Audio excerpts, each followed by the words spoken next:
Assalamualaikum everyone. I hope you all will be fine. I am Fushwa Farooqi and you're watching Fushwa Farooqi YouTube channel. Now, the topic for our today's video is DNA replication, and we will also discuss about the experiment which was performed by Michelson Stahl on DNA replication. Now, let's begin. Learning outcomes. Firstly, in this video, you will learn about the definition of our DNA replication.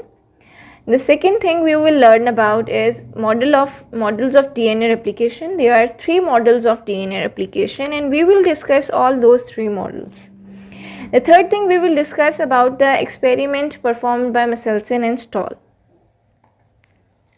Okay, let's begin. Definition of DNA replication. Firstly, what is DNA? DNA is a double-stranded molecule made up of 3 main components: phosphate group, number 2 pentose sugar, number 3 nitrogenous base. These 3 components will connect them and form a molecule of DNA. I have made a complete video on the structure and chemical nature of DNA. If you want to know about DNA in detail, you can go and check out my previous videos. And what is replication? Now, replication, the word replication is derived from a word which is replica. Word replica means copy, to create a copy. DNA replication. Now here in this case, DNA will create its copies. Now here's its definition. The process by which a DNA molecule of living organism give rise to a copy of itself is called replication. एक ऐसा process जिसमें DNA किसी भी living organisms का, either it is bacteria, plant और any animal, ठीक है, उसका डीएनए क्या हो जाएगा, अपनी कॉपीज़ क्रिएट करेगा, उसको हम रेप्लिकेशन कहते हैं. Now why will cell replicate? Why will DNA replicate? As you know that in our body there is continuous process of mitosis every time. हमारी बॉडी में हमेशा माइटोसिस का प्रोसेस हो रहा है. What is mitosis? The type of division in which the parental molecule will break down to produce 2 daughter cells, and each daughter cell contains chromosomal number equal to its parent cell. ठीक है ना, आपने पढ़ा होगा mitosis का process, पूरा detail से पढ़ा होगा, 9th-10th में भी है पढ़ा और एफएससी की क्लास में भी है. ओके, होता क्या है बेसिकली माइटोसिस में, एक पेरेंटल सेल होता है जिसमें फॉर एग्जांपल क्रोमोसोम नंबर 46 है, ठीक है. अब वो सेल अपने आप को डिवाइड करता है और 2 डॉटर सेल्स क्रिएट करता है, और दोनों डॉटर सेल्स में 46 क्रोमोसोम्स ही होने चाहिए, ठीक है. तो अब पेरेंट के अंदर तो 46 हैं पड़े, तो एक ही डॉटर को दे सकता है, दूसरी को तो नहीं दे सकता. तो इसके लिए उसको क्या करना पड़ेगा, अपने डीएनए की एग्जैक्ट कॉपीज़ बनानी पड़ेंगी ताकि वो दूसरी अपनी डॉटर सेल को भी 46 क्रोमोसोम्स दे सके. So this is the reason why the DNA replicate. Okay, now let's move toward next topic, models of DNA replication. The scientists created 3 models. There were 3 models. जब DNA replication के बारे में discuss हुआ तो scientist के दरमियान एक dispute create हो गया कि how does DNA replicate. They created 3 models के. कुछ साइंटिस्ट ने कहा कि सेमी कंजर्वेटिव मेथड से जो है डीएनए रेप्लिकेट करेगा, अपनी कॉपीज़ को क्रिएट करेगा. कुछ ने कहा जी हमारा डीएनए जो है कंजर्वेटिव मॉडल से, कंजर्वेटिव टाइप से क्या करेगा, रेप्लिकेट करेगा. कुछ ने कहा हमारा डीएनए जी डिस्पर्सिव मेथड से क्या करेगा, अपनी कॉपीज़ को क्रिएट करेगा. ठीक है, तो 3 मॉडल्स हमारे पास हैं, semi conservative, conservative and dispersive. तो अब जी 3 मॉडल्स हैं, तीनों के दरमियान कोई एक तो सही होगा ना. तो फिलहाल हम देखते हैं कि ये 3 मॉडल्स हमें क्या कहते हैं. Okay, what does they tell about the replication. Semi conservative replication model. Semi conservative replication model में हमें क्या बताया जा रहा है कि हमारे पास एक पेरेंटल डीएनए मॉलिक्यूल है जो कि क्या करेगा, जिसकी दोनों स्ट्रैंड्स क्या हो जाएंगी, सेपरेट हो जाएंगी। ठीक है, दोनों स्ट्रैंड सेपरेट हो जाएंगी और हर पेरेंटल स्ट्रैंड अपने ऊपर जो है अपने साथ दूसरी डॉटर स्ट्रैंड क्रिएट करेगा, न्यू। ठीक है, here in this case you can see this is parental molecule of DNA. ठीक है, it will separate, it is in dark color, you can see one strand will go here and the other strand will come here. ठीक है, अब हर एक जो parental strand है उसने अपने ऊपर देखें एक डॉटर स्ट्रैंड को क्रिएट किया हुआ है, न्यू डॉटर स्ट्रैंड बनाई है। ठीक है, इसने भी देखें इसी तरह से लाइट वाले में देखें अपनी न्यू डॉटर स्ट्रैंड क्रिएट किया। ठीक है, अब जब इसकी ये क्या बन गया, एक हाइब्रिड बन गया। हाइब्रिड मीन्स कि एक इसके अंदर ओल्ड स्ट्रैंड है डीएनए की और एक न्यू स्ट्रैंड है, इसको हम इंटरमीडिएट भी बोल देते हैं और इसको हाइब्रिड भी बोल देते हैं, हम एज यू लाइक इट। ठीक है, ओके, नाउ अगेन अगर इस हाइब्रिड मॉलिक्यूल की अगर दोबारा रेप्लिकेशन की जाए तो व्हाट विल बी ऑब्टेन। देखें, ये डार्क स्ट्रैंड यहाँ पे सेपरेट होके यहाँ आ गया, ये लाइट स्ट्रैंड सेपरेट होके इस तरफ आ गई। अब देखें इस लाइट स्ट्रैंड के ऊपर दोबारा एक क्या बनेगी, न्यू स्ट्रैंड बनेगी, तो ये क्या हो जाएगा, एक लाइट मॉलिक्यूल बन गया, मतलब दोनों स्ट्रैंड इसकी लाइट हैं पड़ी। ठीक है, न्यू है पड़ी या फिर न्यू कह लें, और इस तरह से ये डार्क स्ट्रैंड इस तरफ आ गए, उसके ऊपर एक न्यू स्ट्रैंड जनरेट हो जाएगी। ठीक है, तो इस तरह से ये है सेमी कंजर्वेटिव मॉडल, इसी तरह से इसका भी यही होगा। ठीक है, तो it was this semi conservative replication model was represented by Watson and Crick. ये वॉटसन एंड क्रिक ने कहा था कि इस तरह से हमारा जो है डीएनए रेप्लिकेट होगा, मतलब अपनी कॉपीज़ क्रिएट करेगा। Now our second model is conservative replication. अब कंजर्वेटिव रेप्लिकेशन में क्या होता है कि हमारा जो पेरेंटल डीएनए का मॉलिक्यूल है वो एज सेम रहेगा। ठीक है, वो अपनी दूसरी कॉपी बना लेगा, मतलब स्ट्रैंड सेपरेट नहीं होंगे इस केस में।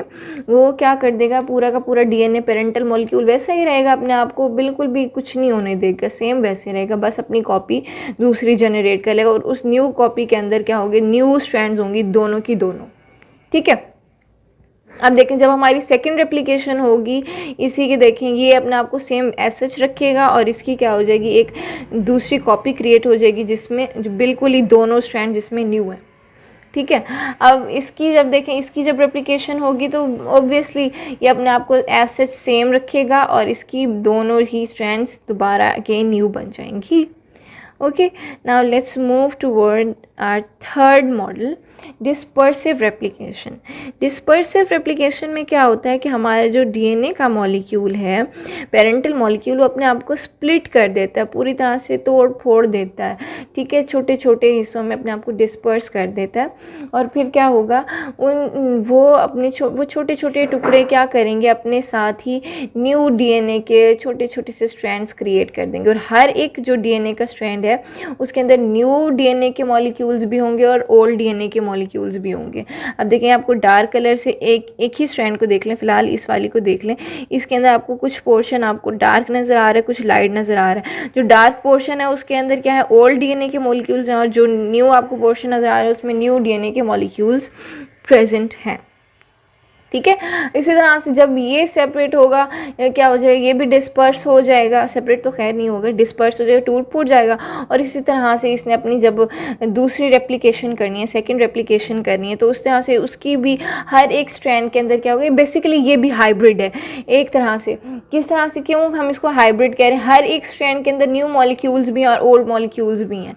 ठीक है, तो ये इसकी क्या है, दोनों स्ट्रैंड्स ही हाइब्रिड्स हैं, चाहे जितनी मर्जी इसकी जनरेशन बनेगी सारी हाइब्रिड होंगी। ठीक है, कोई भी ऐसा नहीं होगा कि भाई एक मॉलिक्यूल ऐसा है जिसके अंदर सारे न्यू मॉलिक्यूल्स हैं और एक मॉलिक्यूल ऐसा है जिसमें सारे ओल्ड, ऐसा कुछ भी नहीं है। ठीक है, तो सारी इसकी जितनी भी जनरेशन्स बनेंगी क्या बनेंगी, हाइब्रिड ही बनेंगी। ठीक है, now let's move towards next page.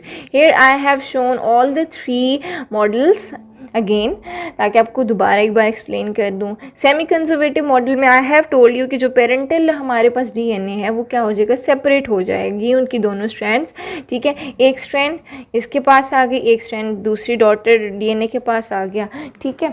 अब जी उस स्ट्रैंड के ऊपर क्या होगा, हर स्ट्रैंड जो है पेरेंटल डीएनए का अपने ऊपर न्यू स्ट्रैंड क्रिएट करेगा। जो हमारी फर्स्ट हमारी रेप्लिकेशन होगी उसके अंदर दो जितने भी हमारे डीएनए के मॉलिक्यूल बन दोनों के दोनों हाइब्रिड ही होंगे, एक न्यू स्ट्रैंड है और एक ओल्ड स्ट्रैंड है, ये हाइब्रिड बन गया, ठीक है। जब हमारे पास सेकेंड रेप्लिकेशन हो रही है तो एक उसका स्ट्रैंड, एक मॉलिक्यूल डीएनए का, ये वाला डीएनए का मॉलिक्यूल आप देखें हाइब्रिड है, और दूसरा जो है वो लाइट है पड़ा, सारे उसके अंदर न्यू मॉलिक्यूल्स हैं पड़े, ठीक है, मतलब ये हाइब्रिड नहीं है, ठीक है। और इसी तरह से जब दूसरे मॉलिक्यूल की भी क्या होगी, सेकंड रेप्लिकेशन हमारे पास हो रही है तो एक हाइब्रिड हमारे पास आ रहा है और दूसरा हमारे पास लाइट स्ट्रैंड आ रही है, ठीक है। अब जी जब हमारे पास conservative model, I have told you कि इसके अंदर सेपरेशन ही होगी डीएनए के मॉलिक्यूल्स की, पेरेंटल मॉलिक्यूल वैसे का वैसा एज सच रहेगा, और जो उसकी जो उसी को देखकर एक नया डीएनए का मॉलिक्यूल, बिल्कुल उसके अंदर सारी न्यू न्यूक्लियोटाइड्स आएंगी और सारा का सारा डीएनए का मॉलिक्यूल न्यू होगा, ठीक है।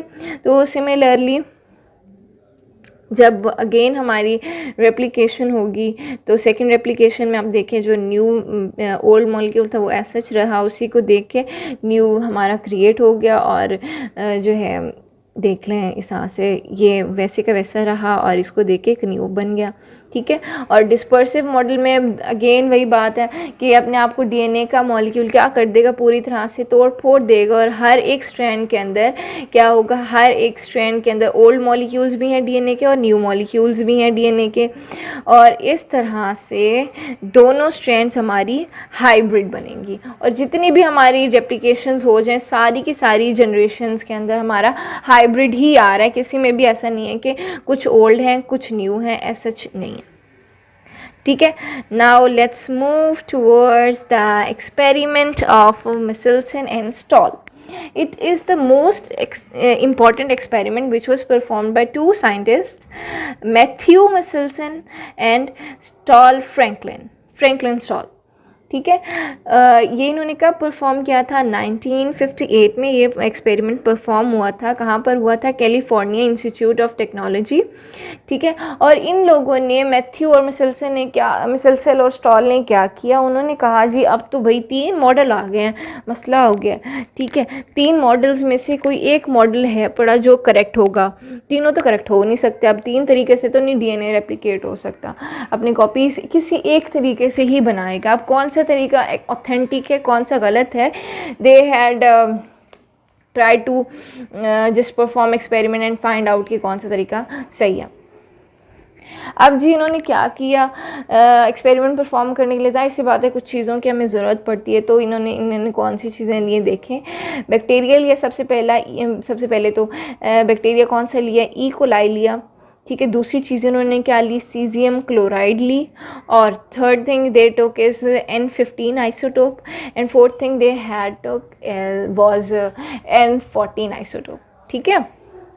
अब जी देखते हैं, सीजियम क्लोराइड का बेसिकली ये काम है कि वो ग्रेड्स क्रिएट कर देता है। फॉर एग्जाम्पल, अच्छा I will tell you this letter, let's move toward the, here I have created a summary. सबसे पहले आई थॉट कि मैं समरी बता दूं आपको, ताकि आपके माइंड में थोड़ा सा स्केच बन जाए कि एक्सपेरिमेंट उन्होंने किस तरह से परफॉर्म किया था। ये बहुत इजी स्केच मैंने आपके लिए बनाया, ड्रॉ किया। तो here they took the DNA of bacteria, उन्होंने बैक्टीरिया लिया, बैक्टीरिया के अंदर का जो डीएनए होता है वो लिया उन्होंने, और इस डीएनए के अंदर नॉर्मली क्या होता है, N14, एक सेकेंड सॉरी, इस डीएनए के अंदर नॉर्मली जो है हमारे पास N14 आइसोटोप पाया जाता है। N14 बेसिकली क्या है, एक मिनट, सबसे पहले तो मैं आपको ये बता दूं, इसके अंदर हमारे पास कौन सा आइसोटोप पाया जाएगा, N14। आपको पता है कि आई हैव टोल्ड यू कि नाइट्रोजन डीएनए के अंदर नाइट्रोजनस बेस पाई जाती है। नाइट्रोजनस बेस के अंदर नाइट्रोजन तो होगा ही होगा, लाजमी। अब नाइट्रोजन का कौन सा आइसोटोप है, आइसोटोप्स जो है नाइट्रोजन के, कौन सा आइसोटोप उस डीएनए के अंदर मौजूद होता है, वो है N14, ठीक है। डीएनए के अंदर नाइट्रोजनस बेस पाए जाते हैं और उस नाइट्रोजनस बेस के अंदर नाइट्रोजन कौन सा है, N14 यूजुअली पाया जाता है। ठीक है, तो अब हमने क्या किया, डीएनए जो लिया हमने बैक्टीरिया का, उसको मैंने ग्रो करवाया, उसको मैंने ना N15 क्या है, हैवी आइसोटोप है नाइट्रोजन का। ठीक है, N15 क्या है, हैवी आइसोटोप, आपने ये बात याद रखनी है। N14 लाइट आइसोटोप है और N15 जो है हमारा हैवी आइसोटोप है।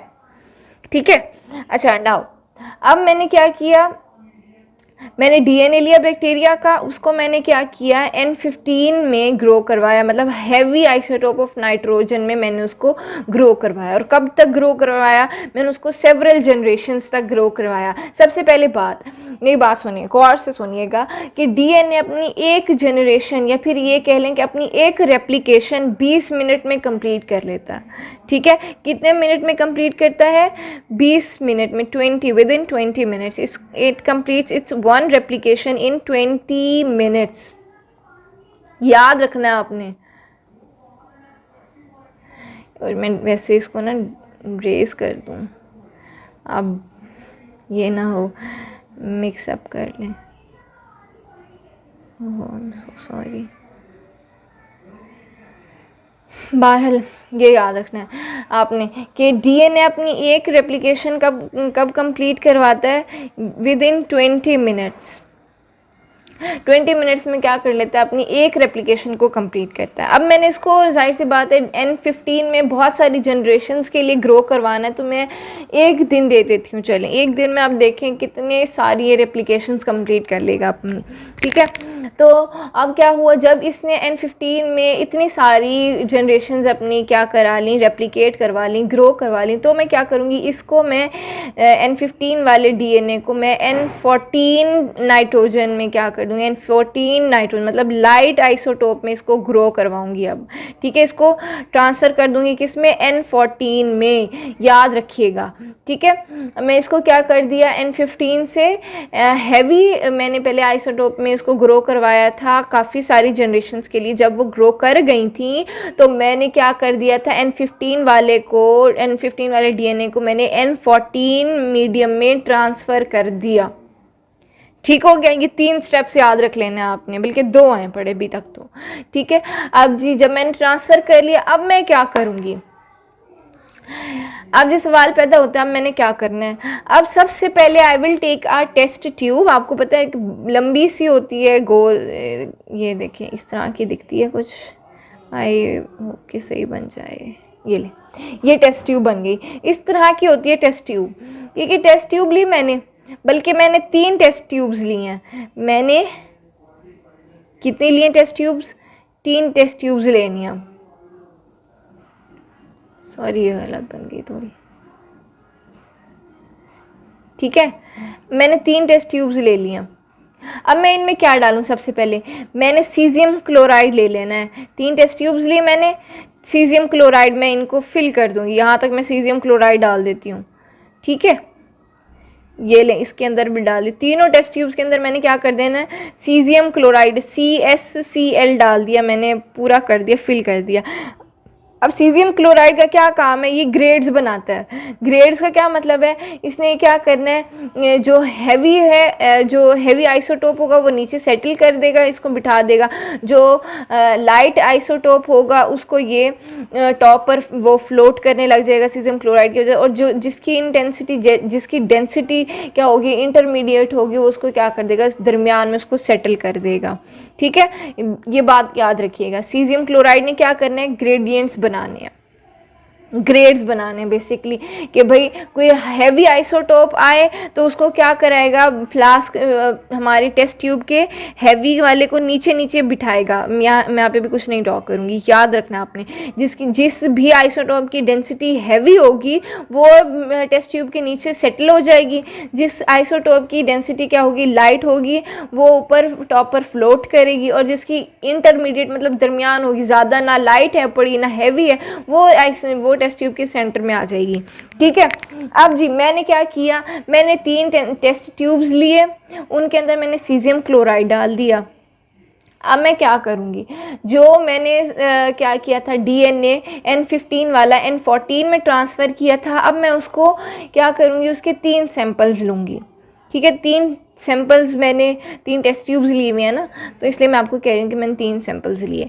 एक तो मैं इस N14 वाले को मैं क्या कर लूँगी, बस मतलब मैं N15 वाले डीएनए को मैं N14 वाले डीएनए मीडियम N14 मीडियम में डालूँगी और 0 मिनट्स में N14 मीडियम से निकाल के टेस्ट ट्यूब में डाल दूँगी सीजियम क्लोराइड के अंदर। मैं उसको फ़ौरन से, मतलब मैंने उसको 1 मिनट भी नहीं दिया N14 के अंदर, बस मैंने फ़ौरन से N14 में N15 वाला डीएनए N14 में ट्रांसफ़र करके फ़ौरन से उसको निकाल के सीजियम क्लोराइड में डाल दिया। ठीक है, अब मैंने क्या किया, अब मैंने इसको क्या कर दिया, और जब मैंने टेस्ट ट्यूब में डाल दी तो मैंने सेंट्रीफ्यूगल मशीन के अंदर इस टेस्ट ट्यूब को क्या किया, रोटेट करवाया, स्पिन करवाया। ठीक है, तो फिर क्या होगा जी, सेंट्रीफ्यूगल मशीन का क्या काम है और ये किस तरह से दिखती है, मैं आपको ना आगे शो करूँगी, आगे डायग्राम आइए उसको पूरा मैं आपको ना एक्सप्लेन करूँगी।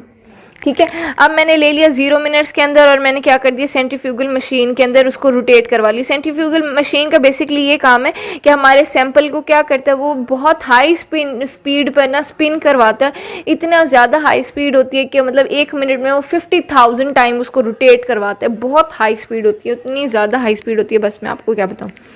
ठीक है, जल्दी जल्दी रोटेट करवाता है और हमारा जो सैंपल होता है वो अपने ग्रेड के हिसाब से क्या हो जाता है, सेटल हो जाता है। मतलब अगर आपके पास आपका हैवी है पड़ा, हैवी आपका आपके पास आइसोटॉप है तो वो नीचे सेटल कर जाएगा। ठीक है, अगर आपके पास लाइट आइसोटॉप है वो क्या करेगा, फ्लोट करेगा, ऊपर ऊपर तैरने लग जाएगा अपनी ग्रेड के हिसाब से।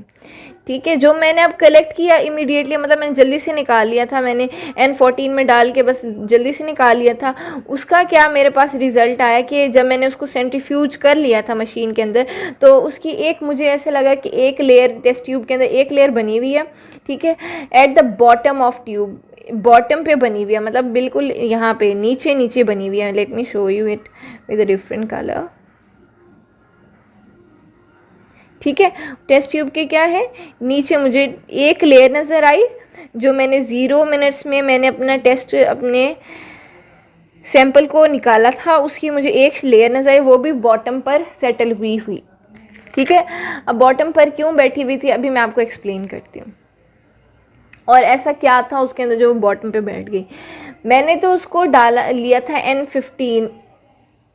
N15 से N14 में ट्रांसफ़र किया था। तो N14 में आपको पता है कि एक रेप्लिकेशन कंप्लीट करने के लिए उसको 20 मिनट चाहिए।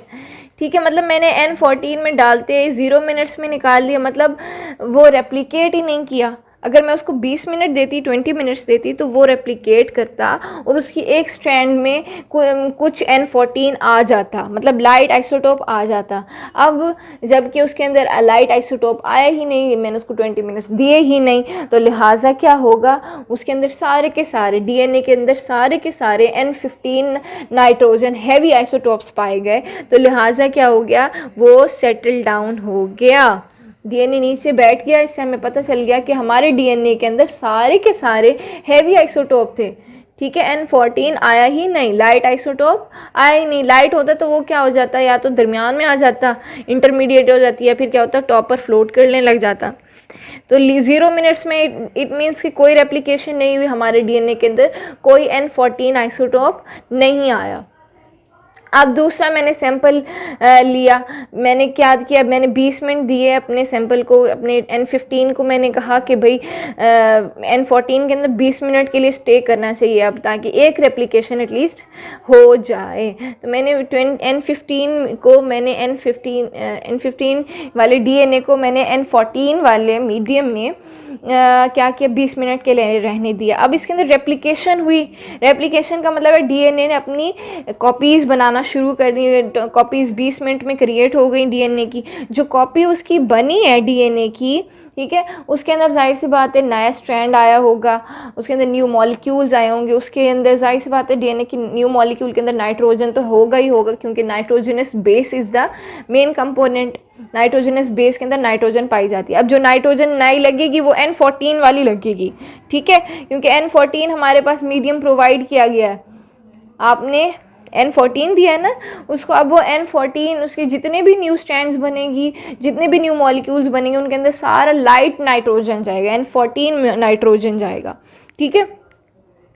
तो आफ्टर 20 मिनट्स मैंने क्या जब अपनी सैंपल को कलेक्ट किया, उसको मैंने टेस्ट ट्यूब के अंदर डाला, मतलब टेस्ट ट्यूब के अंदर सीजियम क्लोराइड था, सपोज ये मेरी सेकंड, इसके अंदर मैंने सीजियम क्लोराइड डाला हुआ था।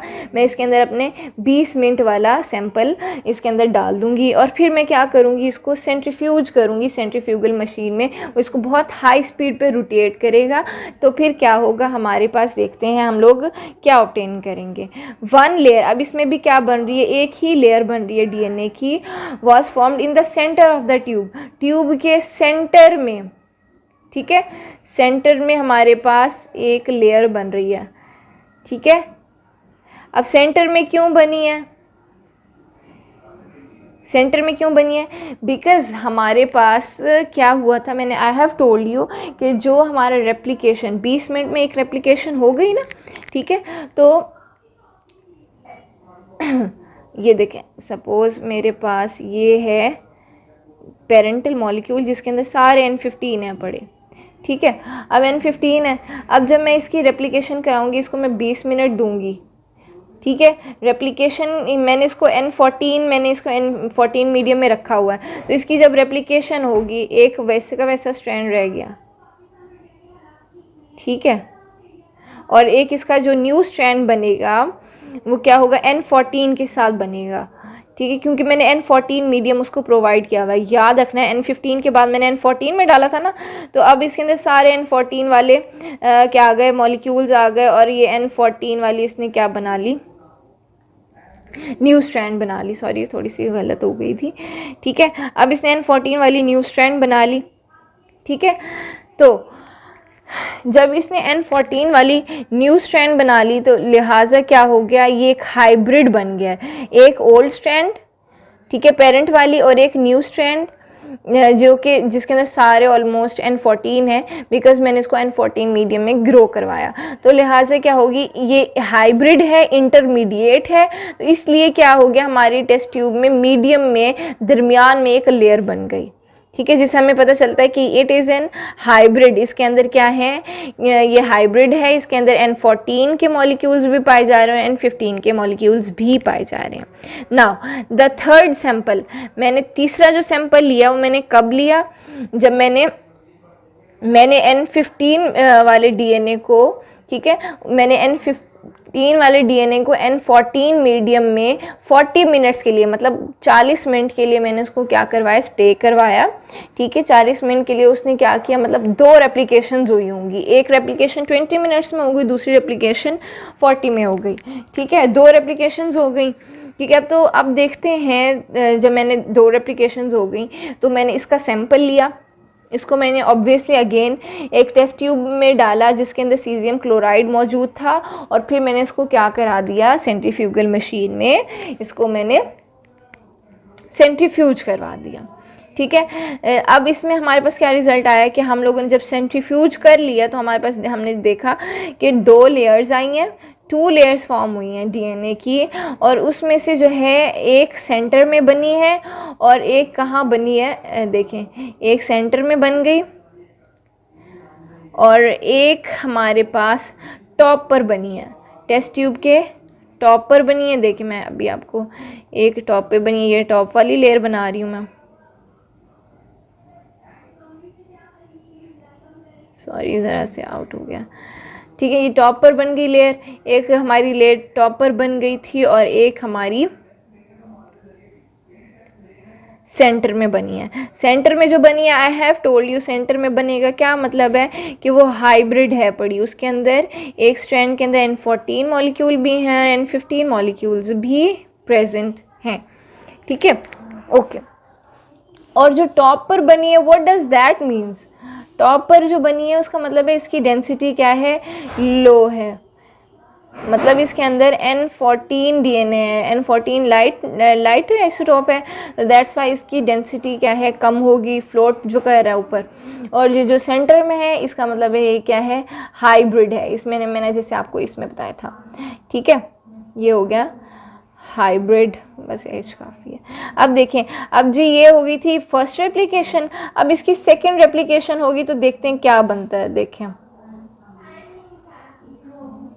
देखें अब मैं इसके अगेन रेप्लिकेशन करवाती हूँ। ये पेरेंटल स्ट्रैंड आ गया डार्क में, ठीक है, और एक लाइट स्ट्रैंड था, दोनों सेपरेट हो गए।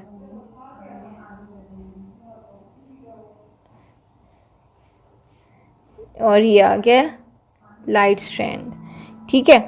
अब जी अब जाहिर सी बात है न्यू स्ट्रैंड जो बनेगा वो लाइट ही होगा, बिकॉज N14 मीडियम में हमारे पास हमारा DNA प्रेजेंट है, तो लाइट आइसोटोप ऊपर अटैच होगा, लाइट स्ट्रैंड बनेगी।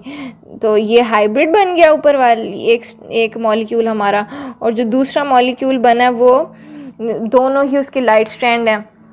तो लिहाजा ये क्या है हमारे पास, ये लाइट हमारा लाइट मॉलिक्यूल बन गया, और वो वाला ऊपर वाला हाइब्रिड है पड़ा, ठीक है।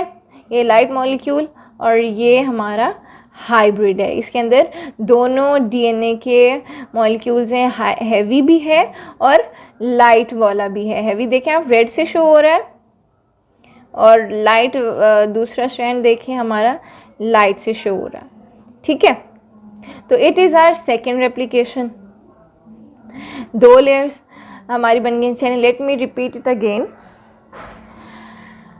हमारा हमने सबसे पहले DNA लिया था बैक्टीरिया से, ठीक है, और DNA के अंदर यूजुअली बैक्टीरिया के अंदर जो मौजूद है नॉर्मली हमारे पास N14 आइसोटोप पाया जाता है, ठीक है। तो मैंने उसको ग्रो करवाया N15 हैवी आइसोटोप में, N15 मैंने उसको आइसोटोप दिया, तो N15 मैंने उसको आइसोटोप के अंदर उसको ग्रो करवाया है DNA को, और उसको मैंने बहुत सारी जनरेशन्स के लिए ग्रो करवाया, मतलब मैंने उसको एक दिन दिया, तो लिहाजा उसके जितने भी N14 लाइट वाले आइसोटोप्स थे वो सारे के सारे रिप्लेस हो गए N15 के साथ। अब मतलब मेरे सारे जितने भी DNA के मॉलिक्यूल्स बने हुए हैं वो उनके अंदर सब के अंदर N15 हैवी आइसोटोप है पड़ा, ठीक है। अब मैं हैवी आइसोटोप वाला DNA किस में डालूंगी, ट्रांसफ़र कर दूंगी, ये वाले सेकंड स्टेप देखें, ट्रांसफ़र कर दूंगी मैं N14 में, लाइट मीडियम में अब मैंने ट्रांसफ़र कर दिया, और मैंने इसके 3 सैंपल्स कलेक्ट करने हैं, ठीक है। मैंने 3 टेस्ट ट्यूब्स ली, सबसे पहले उन तीनों के अंदर मैंने सीजियम क्लोराइड डाल दिया। सीजियम क्लोराइड का क्या काम है, वो ग्रेड्स बना देता है,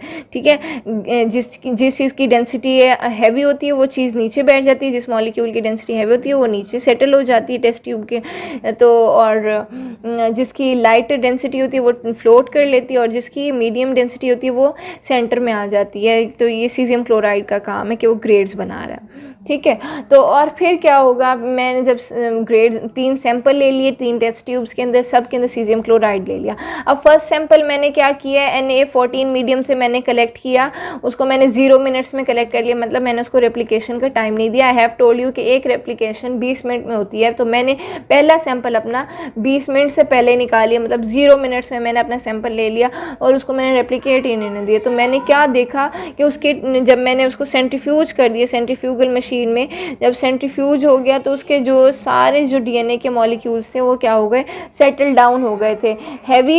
इसका मतलब ये है कि इसके अंदर जो हमारा DNA का मॉलिक्यूल था फर्स्ट सैंपल में वो सारा हैवी था, तो दैट्स वाई क्या हो गया, वो सेटल हो गया, नीचे बैठ गया, उनके अंदर सारा N15 आइसोटोप था, ठीक है। और दूसरा हमने सैंपल कलेक्ट किया था 20 मिनट्स के बाद, उसमें मैंने क्या ऑब्ज़र्व किया, हमने ऑब्ज़र्व ये किया कि एक लेयर बनी थी जब मैंने सेंट्रीफ्यूज कर लिया उसके बाद, ठीक है। एक लेयर बनी थी टेस्ट ट्यूब के अंदर, और वो कहाँ पर बनी थी, सेंटर में बनी थी। तो इसका क्या मतलब था, मैं आई हैव टोल्ड यू कि मैंने जब सेंटर में बनती है तो इट मीन्स के DNA क्या बन रहा है, हमारा हाइब्रिड बन रहा है, उसके अंदर लाइट स्ट्रैंड्स भी हैं और हैवी स्ट्रैंड भी है, मतलब लाइट आइसोटोप भी है और हैवी आइसोटोप भी है। क्योंकि मैंने N14 मीडियम प्रोवाइड किया हुआ था ना, तो N14 हमारा जो भी नाइट स्ट्रैंड बनेगी उसके अंदर N14 आएगा, नाइट्रोजन का लाइट आइसोटोप आएगा। तो हमारी न्यू जो भी स्ट्रैंड्स बनेंगी उनके अंदर N14 आएगा। जो ओल्ड स्ट्रैंड्स थी, ठीक है, वो उसके अंदर तो था N15, जो अब न्यू स्ट्रैंड्स बनती आएंगी उनके अंदर N14 आता है, क्योंकि N14 मीडियम के अंदर हमारा DNA प्रेजेंट है, ठीक है। collected after 10 मिनट्स तो मैंने आपको बता दिया कि 20 मिनट्स में हमारे पास एक सेंटर बन गया। इस तरह से 40 मिनट्स के बाद जो मैंने सैंपल कलेक्ट किया था उसके अंदर मैंने देखा था कि 2 लेयर्स बन रही थी हमारी टेस्ट ट्यूब में। एक तो हमारी ऊपर बन रही थी, टॉप पर फ्लोट कर रही थी, ये देखें, ठीक है, टॉप पर फ्लोट कर रही थी, और दूसरी हमारी नीचे थी, ठीक है, सेंटर में थी। सेंटर में है तो इसका मतलब है वो हाइब्रिड है, ऊपर है तो उसकी डेंसिटी लो है। ओके, नेक्स्ट पेज पर यहाँ पर वही पूरा experiment I have told you कि मेसेल्सन ने और स्टॉल ने एक्सपेरिमेंट किया, बैक्टीरिया को ग्रो करवाया हैवी आइसोटोप के अंदर, और जो उस बैक्टीरिया के अंदर जितने भी नाइट्रोजन थे वो सारे रिप्लेस हो गए N15 से। N15 आ गया हर जगह हर जगह हर जगह, तो बैक्टीरिया पूरा हैवी आइसोटोप से भर गया, ठीक है। और फिर उसने काफ़ी सारी जनरेशन N15 के अंदर ही ग्रो करवाई, मतलब बैक्टीरिया के अंदर सारा का सारा N15 आ गया था, ठीक है। और फिर उसके बाद मैंने क्या कर लिया, उस हैवी बैक्टीरिया के DNA को जिसके अंदर सारा N15 मौजूद है उसको मैंने क्या करवा दिया, ग्रो करवा दिया लाइट आइसोटोप के अंदर N14 के अंदर मैंने डाल दिया, ठीक है। और फिर मैंने N14 के अंदर जब मैंने डाल दिया तो मैंने उसके 3 सैंपल लिए वेरियस इंटरवल्स पे, मुख्तलिफ टाइम पे। मैंने बताया कि एक मैंने सैंपल ज़ीरो मिनट में लिया था, दूसरा सैंपल मैंने 20 मिनट्स के बाद लिया था, तीसरा सैंपल मैंने 40 मिनट्स के बाद लिया था। जब मैंने सैंपल ले लिए थे मैंने क्या किया था, टेस्ट ट्यूब के अंदर मैंने सीजियम क्लोराइड डाला था, उनके अंदर मैंने अपने सैंपल्स को डाल दिया, और फिर मैंने सेंट्रीफ्यूगल मशीन के अंदर बहुत हाई स्पीड पे उनको सेंट्रीफ्यूज किया, ठीक है। तो क्या होगा, वो अपनी डेंसिटीज़ के अकॉर्डिंग सेटल हो जाएंगी। हेयर इट इज़, ये सेंट्रीफ्यूगल मशीन है, ये इसका होल्डर है, बड़ा रोटेटर है जो कि क्या करे, इसको रोटेट करेगा। यहाँ पे मैं अपनी टेस्ट ट्यूब प्लेस करती हूँ, ठीक है, जिसके अंदर सीजियम क्लोराइड है और हमारा DNA का सैंपल है पड़ा। तो ये बहुत क्या हो जाएगा, बहुत हाई स्पीड पे हमारे DNA को सेपरेट करेगा, स्पिन करेगा, जिसकी वजह से वो अपने ग्रेड के अकॉर्डिंग जो हमारा DNA अपनी डेंसिटी के अकॉर्डिंग क्या है, अपनी डेंसिटी के अकॉर्डिंग सेटल हो जाएगा। अगर उसकी डेंसिटी हैवी होगी वो नीचे सेटल हो जाएगा, अगर उसकी डेंसिटी क्या होगी, लाइट होगी, वो ऊपर टॉप पर फ्लोट करेगा, अगर उसकी डेंसिटी क्या होगी, मीडियम होगी, वो तो सेंटर में आ जाएगा, ठीक है। अब जी, द ग्रेडियंट ऑफ डेंसिटी, ये मैंने आपको बता दिया कि हैवी है। जो N15 स्ट्रैंड है वो हैवी होती है, denser. I have told you कि N15 क्या है, हमारा हैवी आइसोटोप है, तो लिहाजा जिस बैक्टीरिया के अंदर N15 होगा वो क्या हो जाएगी, नीचे नीचे की तरफ डाउनवर्ड हमारा क्या हो जाएगी, सेट हो जाएगी, सेटल हो जाएगी। तो हमने रिज़ल्ट क्या निकाला था जी, here are the results. I have told you कि जो हमने DNA 0 मिनट्स में कलेक्ट कर लिया था वो सारा का सारा क्या हो गया था, नीचे बैठ गया था, जिससे हमें पता चल रहा था कि N15 क्या है, डेंस है पड़ा उसके अंदर, और N14 का कोई मॉलिक्यूल ही नहीं आया क्योंकि हमने उसको रेप्लिकेशन का टाइम ही नहीं दिया, ठीक है। तो हमने दूसरा सैंपल हमने कब लिया था, 0 मिनट्स में, जब हमारी फर्स्ट रेप्लिकेशन 20 मिनट्स में जब हमारी फर्स्ट रेप्लिकेशन कंप्लीट हो गई थी। आई हैव टोल्ड यू कि एक रेप्लिकेशन कंप्लीट होने में 20 मिनट लगते हैं, तो दूसरा सैंपल मैंने 20 मिनट के बाद लिया था। तो जितनी भी नई स्ट्रैंड्स बन रही थी न्यू रेप्लिकेशन के दौरान, उसके अंदर सारा N14 आ रहा था क्योंकि मैंने N14 के अंदर N15 वाला DNA को ट्रांसफ़र कर दिया था। अब जितने भी हमारे नाइट्रोजन्स आ रहे थे वो सारे N14 वाले आ रहे थे, ठीक है। तो लिहाजा क्या हो गया था, हमारा एक ऐसा DNA का मॉलिक्यूल बन गया जिसके अंदर एक हमारा हैवी DNA का मॉलिक्यूल था और DNA का स्ट्रैंड था, और एक क्या हो गया था, लाइट DNA का स्ट्रैंड हो गया था। दो, एक हैवी स्ट्रैंड और एक लाइट स्ट्रैंड। ये तो ये हाइब्रिड बन गया था, I'm सॉरी मेरी सही नहीं बन रही, ठीक है। तो ये हमारा दूसरा हमारा सैंपल हो गया। तो थर्ड जो हमारा सैंपल था उसको मैंने आपको बताया कि मैंने 40 मिनट्स में उसको कलेक्ट किया था। उसके अंदर 2 ग्रेड्स बने थे, 2 डेंसिटीज़ बनी थी, एक सेंटर में आ गया था, 2 डेंसिटीज़ बनी थी, ठीक है। और एक इंटरमीडिएट मतलब हाइब्रिड बना था, सेंटर में बना था, जिसके अंदर N14 और N15 की दोनों, एक स्ट्रैंड N15 की थी, एक स्ट्रैंड N14 की थी। और दूसरा जो मेरे पास दूसरी डेंसिटी बनी, दूसरी जो लेयर बनी वो कौन सी लेयर थी, टॉप पर बनी थी, जो ऊपर मैं आपको दिखा देती हूँ।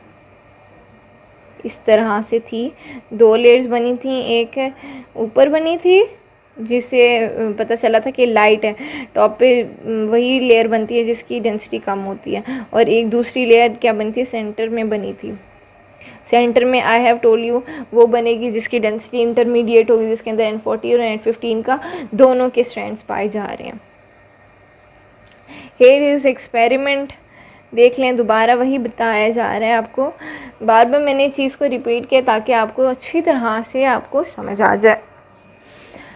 Here is the flask containing N bacteria with N15, मतलब हैवी आइसोटोप वाला है, और उसको मैंने ट्रांसफ़र कर दिया था N14 लाइट मीडियम में, और फिर मैंने 3 सैम्पल्स लिए थे, 3 टेस्ट ट्यूब्स लिए थे, तीनों के अंदर सीजियम क्लोराइड को फिल कर दिया था। आपको ग्रे कलर से नज़र आ रहा है, सीजियम क्लोराइड फिल हुआ पड़ा है, ठीक है। 3 टेस्ट ट्यूब, अब मैंने सैम्पल्स लिए, पहला सैम्पल मैंने 0 मिनट्स वाला लिया, ठीक है। उसके अंदर मेरे क्या है, आपको देखें ब्लू कलर से आपको N15 नज़र आ रहा है, ठीक है। दोनों हैवी आइसोटोप हैं, देख लें, दोनों हैवी स्ट्रैंड्स हैं। अब जब मैंने उसको क्या कर दिया, रेप्लिकेशन के लिए 20 मिनट दिए थे, तो जो न्यू स्ट्रैंड बनी थी वो उसके अंदर सारा N14 आ गया था।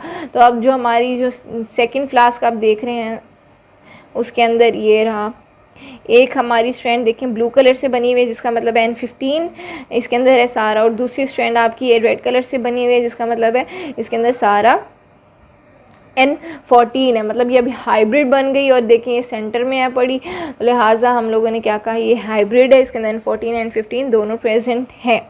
और सेकंड हमारी जब देखें रेप्लिकेशन है, अच्छा ये कैसे पता चला कि ये सेमी कंजर्वेटिव ही है। अगर ये सेमी कंजर्वेटिव देखें, सेमी कंजर्वेटिव इस तरह से पता चल रहा है कि देखें जो हमारी थर्ड जनरेशन आ रही है, बल्कि सेकंड हमारी जो हमारा सेकंड रेप्लिकेशन कंप्लीट हो जाती है, तो आप देखें हमारे पास 2 हाइब्रिड बनते हैं और 2 लाइट स्ट्रैंड्स बनते हैं। 2 डेंसिटीज़ बन रही थी ना, 2 ग्रेड्स बन रहे थे, तो उसके अंदर देखें आपके पास 2 लाइट स्ट्रैंड्स बनते हैं और 2 हाइब्रिड बन रहे हैं, ठीक है। तो अब देखें अगर हमारे पास ये होता डिस्पर्सिव, ठीक है, तो डिस्पर्सिव तो ये क्या करता है, सबसे पहले तो ये है कि कंजर्वेटिव नहीं है। कंजर्वेटिव क्यों नहीं है, अगर ये कंजर्वेटिव होता तो ये क्या होता, सारे के सारे ये देखें ये हैवी है पड़ा, तो इसके अंदर जो नेक्स्ट जो हमारे पास बन रही थी, जो फर्स्ट रेप्लिकेशन के बाद हमारे पास रिजल्ट आया है, तो उसमें हमारे पास क्या होता, एक अदा ऐसा स्ट्रैंड, एक अंदर ऐसा मॉलिक्यूल ज़रूर होता जिसके अंदर क्या होते, दोनों के दोनों स्ट्रैंड्स हमारे क्या होते, हैवी आइसोटोप के होते हैं, और जो दूसरे हमारे पास स्ट्रैंड बनता है उसके अंदर क्या बनते हैं, वो लाइट बनते, ठीक है। तो अब इस तरह से तो हुआ नहीं है, जो हमारी फर्स्ट एप्लीकेशन का रिजल्ट आया उसके अंदर एक वो हमारा हाइब्रिड बन के आया है, मतलब उसके अंदर एक स्ट्रैंड लाइट है, एक है हैवी, तो दैट्स वाई इसका मतलब है कि ये क्या है, ये सेमी कंजर्वेटिव है। तो ये डिस्पर्सिव भी एक तरह से हो सकती है, ठीक है, क्योंकि हाइब्रिड बन रहा है। हाइब्रिड तो उसके अंदर भी हो सकता है ना, क्योंकि उसके अंदर भी लाइट और न्यू मॉलिक्यूल है। तो जब हमने सेकेंड रेप्लिकेशन करी तो इस हमें क्या रिज़ल्ट मिला था कि हमारी 2 स्ट्रैंड्स हाइब्रिड थी और 2 स्ट्रैंड हमारी लाइट बनी थी। अगर ये होती कि सारी की सारी के अंदर सब जो हमारा रिज़ल्ट ऐसा आता कि हमारे पास क्या है, सारों के अंदर लाइट भी है और क्या है, हैवी भी है, तो ये हो जाता डिस्पर्सिव, क्योंकि हर स्ट्रैंड के अंदर आपकी क्या आ जाती, लाइट भी आ जाता, मॉलिक्यूल हैवी भी आ जाता। इसमें ऐसा नहीं है, इसमें हमारे पास क्या है, एक पेरेंटल हमारे स्ट्रैंड आ रहा है और उसी के ऊपर हमारा न्यू स्ट्रैंड बन रहा है, तो इसका मतलब ये है कि ये सेमी कंजर्वेटिव है, ठीक है, ये डिस्पर्सिव नहीं है। ना ये डिस्पर्सिव मॉडल है, ना ये कौन सा मॉडल है, कंजर्वेटिव, ये है सेमी कंजर्वेटिव। इससे हमें प्रूफ हो गया, ठीक है। ये रिजल्ट सब दोबारा वही बातें लिखी हुई हैं, again you can, if you want to read you can read it, and this is the conclusion that it is, इससे ये हमें क्लियर हो गया। मैथ्यू एंड मेसेल्सन इंस्टॉल ने हमें ये क्लियर कर दिया कि हमारे जो डीएनए के अंदर जो रेप्लिकेशन है वो सेमी कंजर्वेटिव है।